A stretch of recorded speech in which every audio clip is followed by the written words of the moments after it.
How to embed a YouTube video into Google Slides. Hey everyone, welcome back to our channel.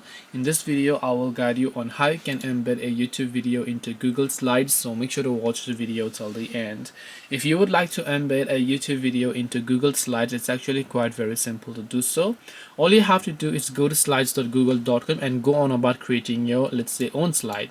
Now let's say while you're creating a slide you want to add a YouTube video inside of it, which means completely embed inside of it. Well, to do this you can look at the very top of the navigation menu where you'll find the insert tool.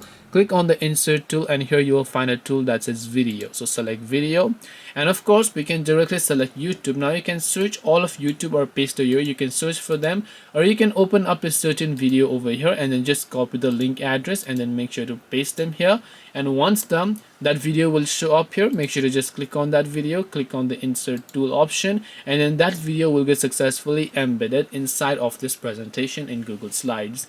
This way you'll be able to go ahead and then basically actually embed a video or a YouTube video into Google Slides. Hope this video was very helpful.